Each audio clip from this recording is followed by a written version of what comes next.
अब यहाँ पर चलते हैं, भगवान का वंश अब आगे बढ़ रहा है, उनके पुत्र पौत्र इत्यादि हो रहे हैं।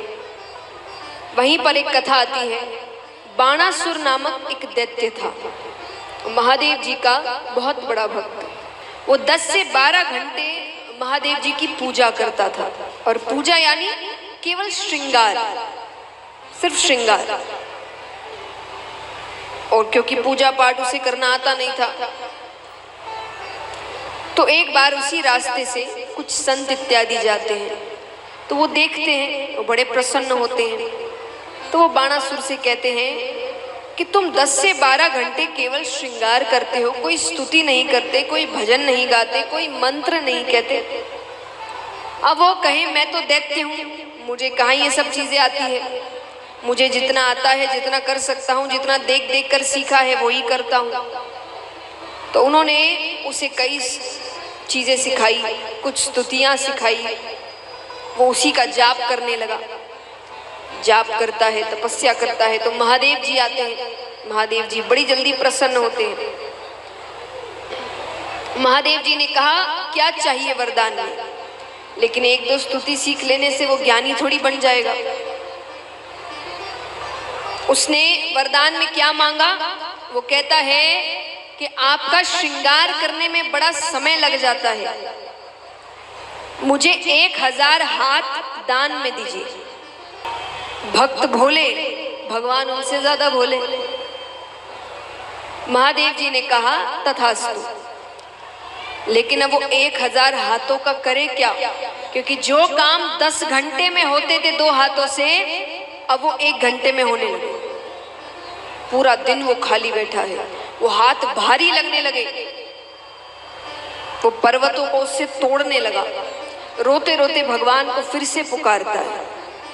महादेव जी फिर से आते हैं। महादेव जी ने कहा अब क्या हुआ, बोले आप अपना वरदान वापस ले लीजिए। महादेव जी कहते वरदान तो वापस नहीं होते। बोले मुझे ये नहीं चाहिए, मुझे ये भारी लग रहे हैं।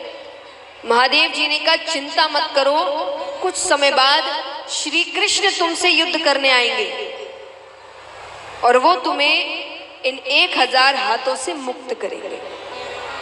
अब वो डर गया, क्योंकि जो भगवान का भक्त होता है वो भगवान की शक्ति जानता है। वो सोचे कि कृष्ण से युद्ध होगा। बाणासुर ने कहा ठीक है, एक वचन दीजिए, मैं आपका भक्त हूं ना। बोले हाँ। तो बोले जब श्री कृष्ण से मेरा युद्ध होगा तब आप मेरी तरफ से युद्ध करेंगे। और भक्त को, भगवान को भक्त कितने प्यारे हैं यहाँ दर्शाता है। महादेव जी कहते हैं ठीक है, मैं वचन देता हूँ, जब श्री कृष्ण से तुम्हारा युद्ध होगा तो मैं तुम्हारी तरफ खड़ा रहूंगा। ऐसे भी महादेव जी सबसे भोले भगवान माने गए हैं। महादेव जी बड़ी जल्दी प्रार्थना सुनते हैं। आइए, वो जैसे महादेव जी को मनाता है हम भी थोड़ा मनाते हैं। और आपके मन में कोई भी इच्छा हो, आज महादेव जी के सामने रख देना, क्या पता जैसे उसकी इच्छाएं पूरी हुई है आपकी भी इच्छाएं पूरी हो जाए। इस प्रकार बाणासुर महादेव जी को मनाता है। महादेव जी कहते हैं कि जब भगवान आएंगे तो मैं तुम्हारी तरफ से युद्ध करूंगा। ठीक है, तो अब लीलाएं अपनी अपनी जगह पर पड़ रही है। यहाँ पर भगवान के पुत्र पौत्र इत्यादि होते हैं। तो भगवान के एक पौत्र होता है, उसका नाम होता है अनिरुद्ध। क्या नाम है? और बाणासुर की पुत्री का नाम था उषा। तो उषा ने सपने में, देखिए समय समय की बात है, ये जिस समय की बात हो रही है उस समय अगर स्वप्न में भी किसी को पति के रूप में देख लेते थे तो उसी से शादी करते थे।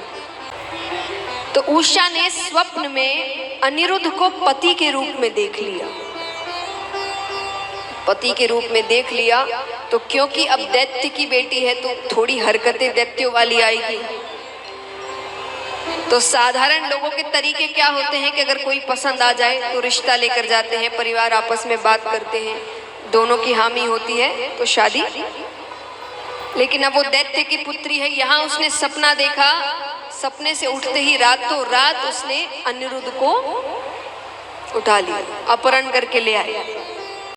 भगवान को पता चलता है, भगवान कहते हैं अरे हमें रिश्ता मंजूर है, पर बाणासुर को तो हाथों से मुक्त होना है। वो कहता है नहीं, आइए युद्ध करिए और ले जाइए अपने पौत्र को।